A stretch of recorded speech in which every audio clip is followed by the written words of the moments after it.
Welcome to the BTM channel's 40th episode for technology and innovation. Handheld specialist electronics have been around for 60 years, but if it seems that after the introduction of the smartphone and tablet that there is a lot less of them around, you wouldn't be wrong. Software applications available for iOS and Android devices have ably substituted for most handhelds. Handhelds have found a niche in kids' toys that is still going strong, and among adults, the idea of having an app that isn't tied to the internet or a wall power outlet to work can be a strong argument for the utility of simple specialty electronics. So new old stock handheld electronics and modern offerings introduced in the 2020s are still sellers.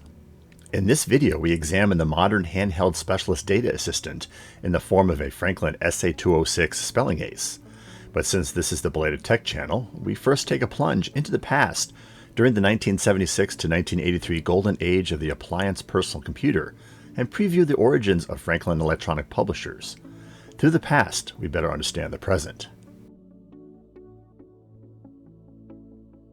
Franklin was founded in Burlington, New Jersey in 1981 with the objective of providing inexpensive clones of the wildly popular Apple II computer, introduced originally in 1976. In January of 1982, the company released the Franklin Ace 100, their clone of the original Apple II, and in March they released the Franklin Ace 1000, their clone of the Apple II Plus, introduced 3 years prior. Steve Jobs and Apple were having none of that, and within 60 days, Apple Computer sued Franklin for copyright violation. Franklin successfully argued that the intangible computer code could not be copyrighted in court, a victory that bought the company more time. This enabled Franklin to release the Ace 1200, which featured an upgraded microprocessor for wider software compatibility, 2 built-in 5¼ floppy drives, and color video. IBM had decided against aggressive actions against cloners of its IBM PC, introduced in August of 1981, but this was more in recognition of the reality that the company didn't own much of the architecture and software that had been contributed by third parties. Apple, in contrast, felt all of its architecture and some of its software were proprietary, and so they appealed the case against Franklin, even though they had discontinued the Apple II and II Plus by December of 1992. Apple intended on making Apple II successor machines and didn't want cloners taking any market share. Apple won its case on appeal in August of 1983. However, Franklin was able to get an injunction that allowed it to continue marketing its computers. This wasn't enough to stave off bankruptcy, which occurred in June of 1984. However, new investors stepped forward to provide the necessary liquidity, and Franklin released its second-generation Apple clones in 1985, the Ace 2000, based on the Apple IIe, and the Ace 500, based on the Apple IIc. These offerings were successful enough to allow Franklin enough time to try diversifying before their court injunction ran out. During 1986 and 1987, the company released a pair of IBM PC-compatible computers, the Franklin PC 6000 and the PC 8000. Both were based on the Intel 8088 running at 4.77 MHz. Although 8286-based PCs had surfaced beginning in 1982, architectural limitations of the 286 microprocessor meant that the 8088-based PCs stayed relevant for several years, at least until the pricing of the 8386-based PCs introduced in 1985 had sufficiently fallen. Franklin also released an update to its Ace 2000 Apple IIc clone, the Ace 2200, during this time period. But it was its last Hail Mary attempt at diversification, handheld data assistants, that saved the company. In 1987, Franklin released the Spelling Ace, which would provide spelling corrections to 80,000 English words. The device was a hit. Franklin's Apple clone court injunction was lifted, and its foray into IBM PC clones performed poorly against the flood of competitors, so it was quite fortunate that the Spelling Ace succeeded. The company branched out into other data assistant genres, such as religious texts, language translators, organizers, and puzzle games. In 1995, Franklin introduced an e-book reader called the Bookman, a successful entrant into that market in a time before the advent of Amazon and Barnes & Noble. Between 1995 and 2005, Franklin prospered during the explosion of smart handheld electronics, as its proprietary products could compete against the offerings of other proprietary products. This came to an end in 2007 with Apple's introduction of the iPhone, which could be substituted for any of Franklin's offerings with the right application downloaded from the App Store. It had been 25 long years, but Steve Jobs and Apple finally extracted its revenge. Within 3 years, Franklin was essentially out of business. The company was bought by a brand aggregator, and all of its U.S. operations were shut down and shifted to Asia. New products sporadically surfaced until about 2015, when all activity appeared to cease. You can still buy new Franklin handheld data assistants on Amazon, but all such listings appear to be from new old stock inventory. Franklin produced a large variety of electronic dictionaries and spellers to the market during its 30-year run, but its technology differed little during that time. The Franklin SA-206 electronic dictionary, introduced in 2004, just before the beginning of the company's downfall, is fairly representative. The company claimed its SA-206 model stored 100,000 words and 500,000 synonyms and antonyms. The model also featured a crossword solver and 8 games. Franklin offered a 1-year limited warranty, which of course has become irrelevant. Let's put our hands on an SA-206, quantify its measurables, and see how it works.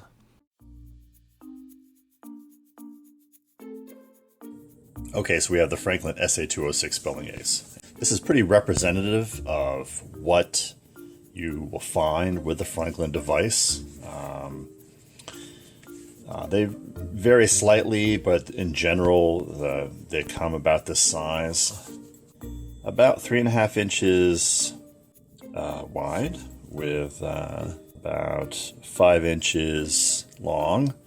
So the thickness is roughly, call it 5/8, maybe 3/4 of an inch. It does have a rest here for it to slant, so it sits tilted, so that you can use it sort of keyboard style rather than just simply flat. So 5 inches by 3.5 inches by 3/4 inch. It does have room here for 4 AAA batteries. This particular unit came from the thrift store. They're giving it away basically because it wouldn't work. That's because whoever the previous owner was, the batteries inside here got corroded, and then it corroded the contacts inside. So those contacts had to be repaired. Okay. Just a number 1 screwdriver. I find actually these units are better to have it's screwed down. So many of these small electronics, the plates just come off and then they disappear. Having them screwed, kids' toys often are screwed like this, just keep the kids from getting into it and losing it. But this is obviously an adult device. It's still better than some of the calculators I've seen with just pressure. Then of course you have the calculators that they don't come apart at all unless you're an electrical engineer and you have plenty of time on your hands. Those are kind of ridiculous. But this is obviously a little more serviceable. Okay. The weight of this unit, 4.6 ounces with the 4 AAAs in. 4 AAAs, these are HDX, those are Home Depot batteries in case you remember what brand this is. 1.65 ounces, so 1.7. So just roughly 3 ounces for the unit itself, which is, 1/4 pound. Pretty beefy. Clearly the unit is really well made. It's well constructed. It's not cheap. It doesn't flex. I've in fact dropped this at least once. It's just fine. So kudos for the build quality. For all I can see, the buttons themselves, they won't pop out. Sometimes you have cheap calculators where the buttons will pop out themselves.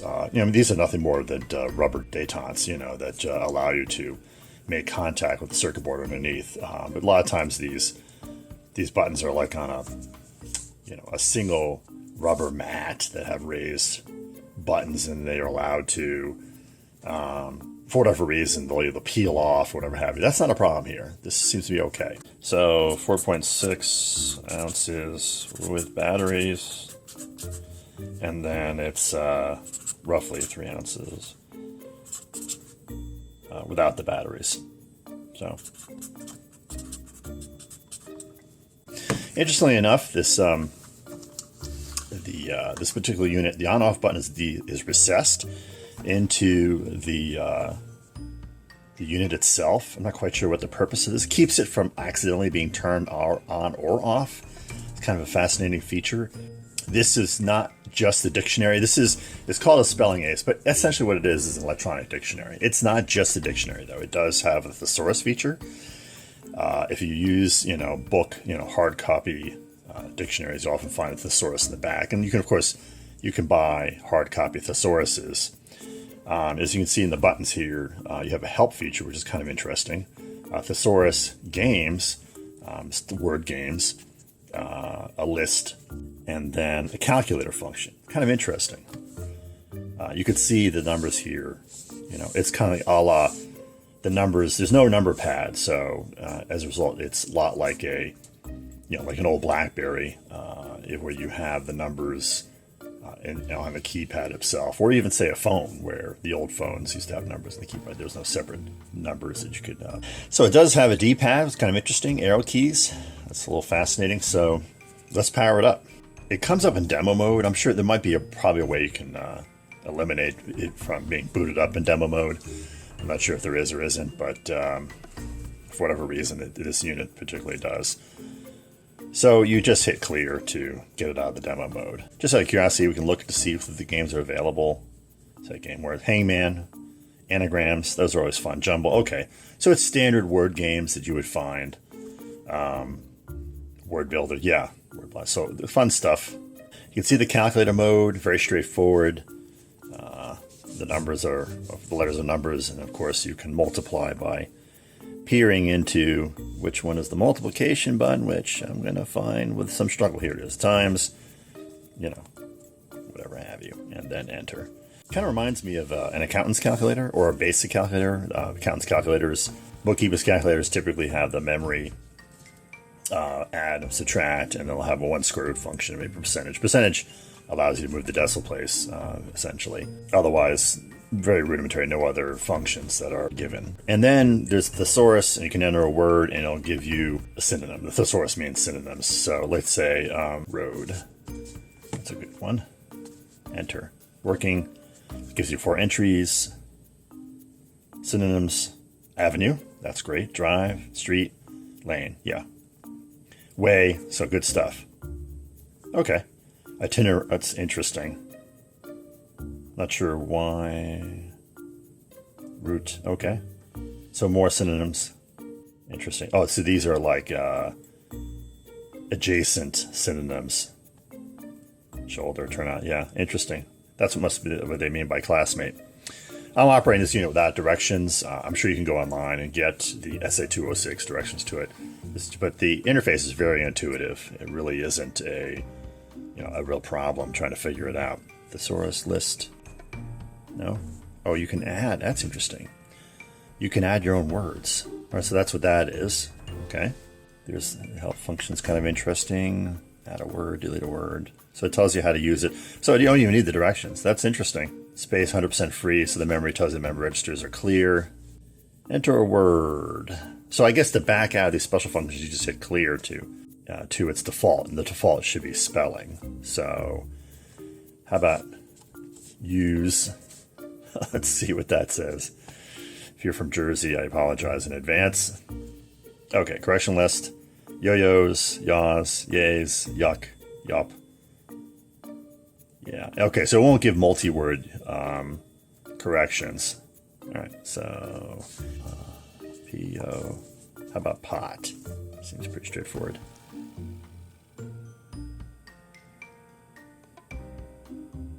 Okay, correction list. Poet. Pot. So there it goes. So now it's interesting. It doesn't rank them by order of priority, or if it does, it's not quite giving us. It's not smart enough to know the context of your word. When you have a spelling corrector with word has context that it tries to adjust for. Now everybody who uses Word knows that it's not perfect, or if you use any other word processor, it's not perfect. But since this spelling machine doesn't have context, it struggles a little bit with the spelling correction. Just out of curiosity, let's put the correct spelling in. Synonyms, miscellany, job lot, enumeration, hodgepodge, mishmash. Okay, those are all synonyms. Okay, so it gave you synonyms. That's the first entry. Entry 1, entry 2. So you enter jumble, and then you use the D-pad to, arrow keys, if you will, to the word definition. Okay, so great. So it won't give you multi-definitions, it doesn't look like. Yeah, it gives you one definition. It doesn't give you any phonetics pronunciation, which some dictionaries will give you, so no phonetics. It doesn't give you origin, like Latin or Spanish or French, whatever have you. And it doesn't give you variations, so you don't have jumbling and whatever have you, those kind of variations of the word like a regular dictionary would. But it does give you definition, which is great. So let's try it one more time. So how about technology? Since this is the Bloody Tech Musings channel, we might as well check that out. And here we go. Technological enterprises. Interesting. So you're not going to get any of these 20, 30 word definitions, obviously, in this thing, but I don't know what its word capacity is. Perhaps somewhere else in the video I mentioned it. So that's it. That's the Franklin SA-206. This is the result of, 50 years of evolution. The company started as an Apple II clone maker and ended up as this.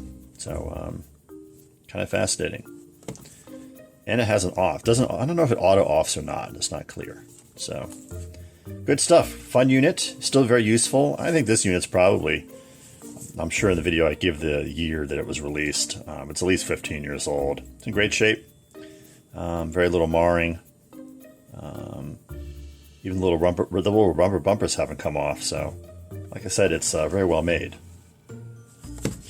It's not clear as to where it's made. Let's see. Made in China, I think it says here. Yeah. So this is a Chinese unit. Interesting. The company is now based, I think, that is to say the R&D is based in Hong Kong, based on what's on the interweb. And although it's still owned by a U.S. outfit as of last reckoning, some sort of venture capital firm, name brand aggregators. I forget what the exact buzzword is for that. So there you are. Franklin SA-206 spelling ace.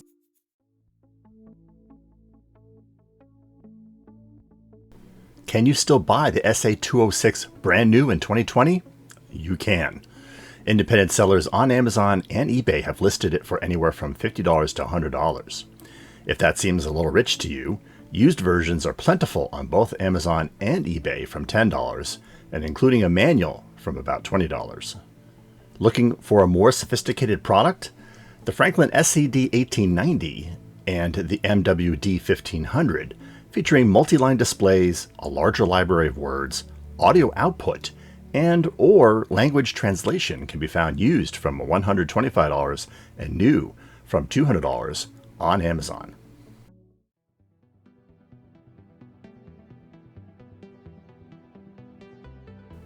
What do you think of the Franklin SA-206 electronic dictionary and Franklin's transition from an Apple clone maker to handheld electronics?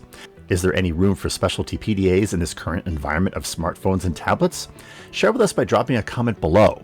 We hope you enjoyed this 40th tech episode on the BTM channel. If so, click that like button. In 2019, we reviewed the 6 most iconic examples of consumer electronics from the golden age of the appliance personal computer: the TRS-80, the VIC-20, the Apple II, the HP-35, the TI-99, and the TI-30. The links to those products and their episodes can be found below. Want to know how to navigate our channel content?